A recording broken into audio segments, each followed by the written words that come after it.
Konting case mga kapatid. 3 oras na lang po at kakain na tayo.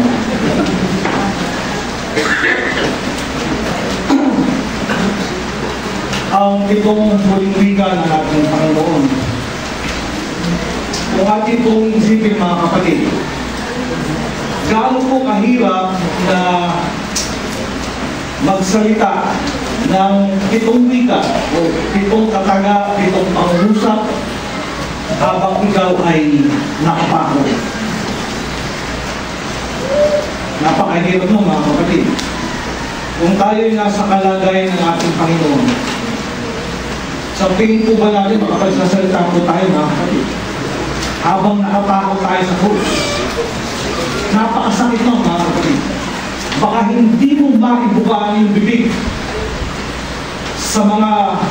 sa hapdi na nararamdaman mo sa pagkakataon yun.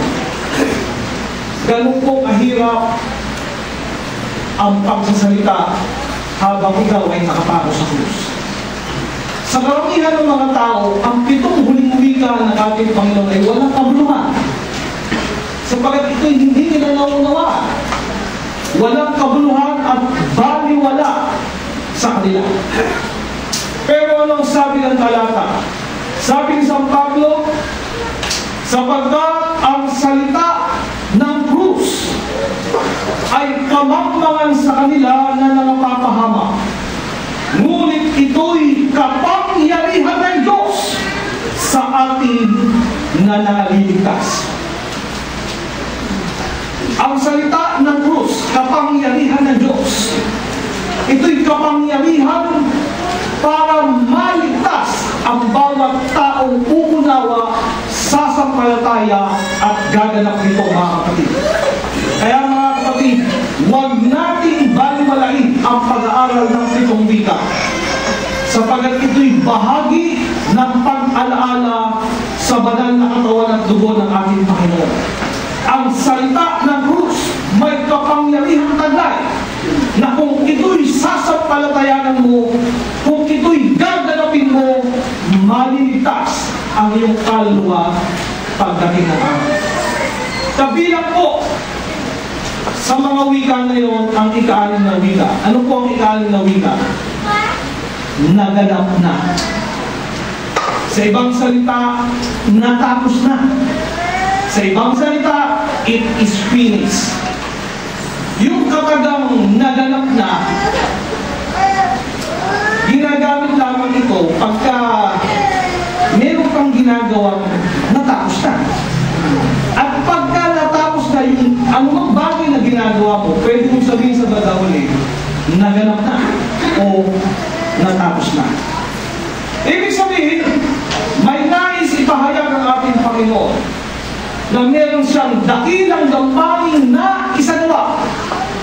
At kung kaya niya nabigkas ang katagang naganap na, sapagkat ang gampanin ito'y natapos na.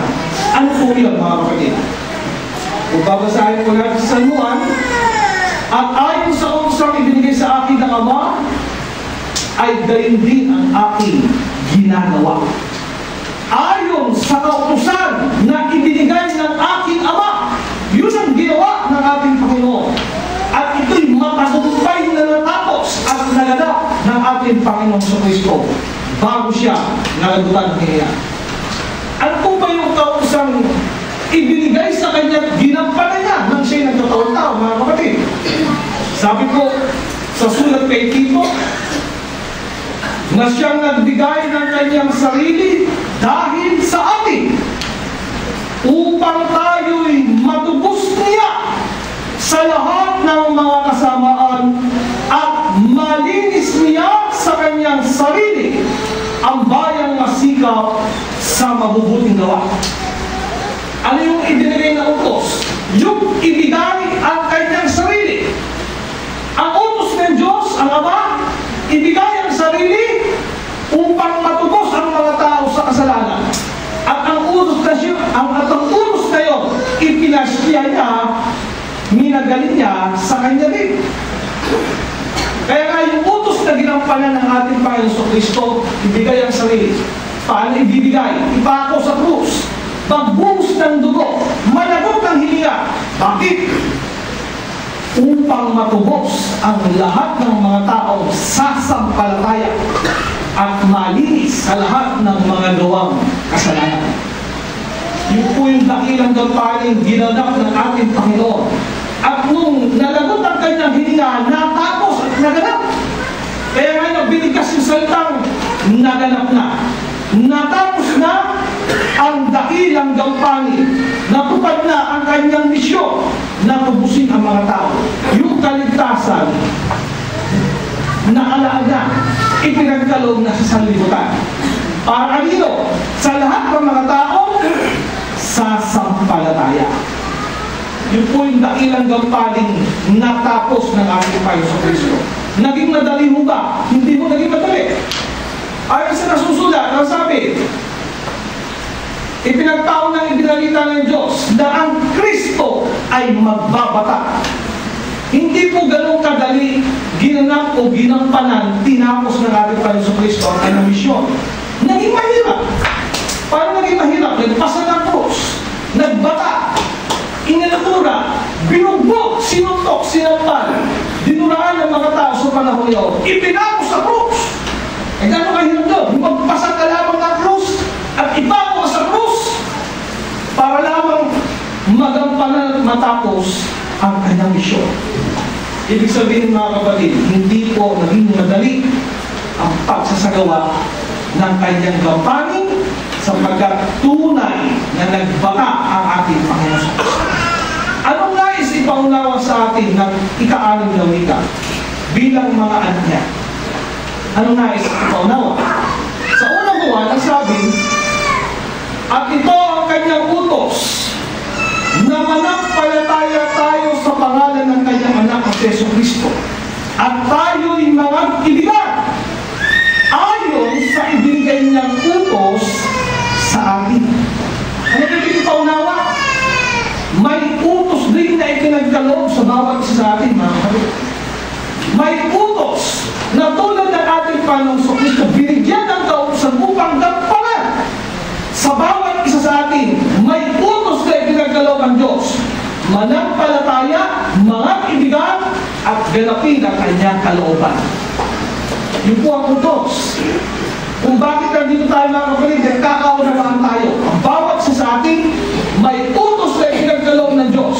May utos, may kalooban ng Diyos na dapat na masunod natin mga magkakapatid sa buhay na ito. Katulad ng ating Panginoon sa Kristo, nagbata. Tayo iba mga kapatid. Sa pagganap ng kautusan ng ating Panginoon, anong naranasan natin? Ang sabi, sapagkat kayo'y nangangailangan ng pagtitiis upang kung inyong magawa ang kalooban ng Diyos ay magsitanggap kayo ng pangako. Mga kapatid, sa buhay na ito, hindi nyo may tatanggi at hindi natin may tatanggi, tayong lahat nangangailangan ng pagtitiis. Ano bang pagtitiis? Kahirapan, kapighatian, mga pag-uusig, tagbuto, even yung buhay kung minsan na nangyari sa mga unang lingkod sa mga apostol. Naranasan nila ito. Kapalit ng buhay ang pagganap ng kalooban ng Diyos. Kaya nasa buhay ito mga kapatid, kailangan ng pagtitiis. Ang pagganap ng kalooban ng Diyos nangangailangan ng maraming tiisin sa buhay na ito. At huwag mong isipin kapatid na ikaw lang nakararanas ito. Sapagkat tayong lahat ng mga magkakapatid nakararanas ng mga tiisin, mga problema at kahirapan sa buhay. Subalit, hindi dahilan upang sumuko sa paglilingkod. Sapagkat hindi mo maikukumpara ang mga tiisin at pagbabatang naranasan ng ating Panginoon sa pagganap ng kanyang gampanin ng misyon. Kung ikukumpara sa mga tiising naranasan natin mga magkakapatid. Kaya mga kapatid, tandaan natin, sa pagganap ng kalooban ng Diyos sa ating mga paglilingkod, nangangailangan tayo na dapat tapusin ang paglilingkod, gampanan ng katungkulan hanggang sa oras na ng ating mga kamatayan. Huwag tayong susuko, mga kapatid. At kung hindi tayo susuko, makikipagtiis tayo sa lahat ng tiising darating sa buhay natin, mga magkakapatid. Anong sabi? Sa inyong pagtitiis ay maipagwawagin ninyo ang inyong mga kaluluwa. Yan po ang sabi sa Lucas. Sa inyong pagtitiis, maipagwawagin ninyo ang inyong mga kaluluwa. Ito po'y pangako ng Diyos. Ito po'y sinasabi sa ating lahat ng magkakapatid. Tandaan natin, marami na nga tayong tiisin, marami na nga tayong problema, hihinto pa tayo at susuko, kaawawa tayo mga kapatid.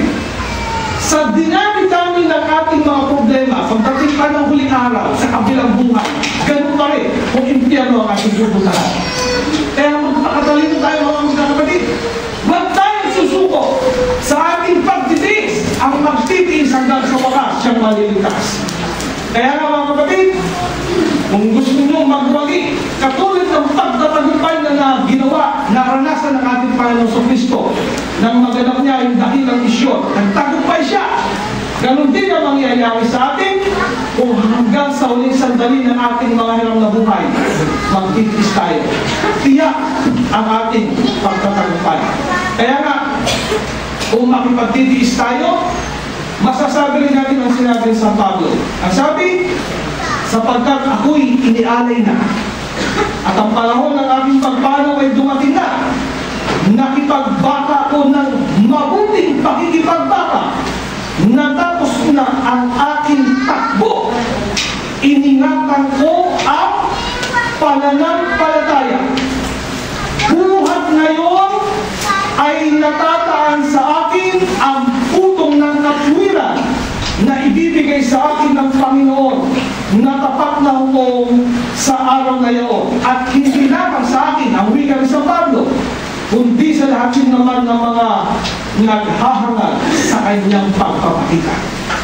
Itong mga pananalitang ito mga kapatid, masasabi mo lamang kung ikaw ay nakipagtiis sa lahat ng mga tiisin sa buhay na ito sa pagganap ng katungkulan at sa paglilingkod sa Diyos. Masasabi mo yung kapatid, bunta mo masasabi kung ikaw ay malapit ng mamatay kung naglingkod ka ng tapat sa harapan ng Diyos. Kaya nga tanong mga kapatid, kung mamamatay ka ngayon, masasabi mo ba ang tulad na winika ni San Pablo? Isipin natin yung mga wagang kapatid. Sapagkat kung hindi tayo makapagtitiis sa buhay na ito, hindi natin masasabi ang ika-6 na wika na ganap na. Ito po ang aralin ng ika-6 na wika. Ipagpala po sa atin magmula po ngayon at magpakailangan.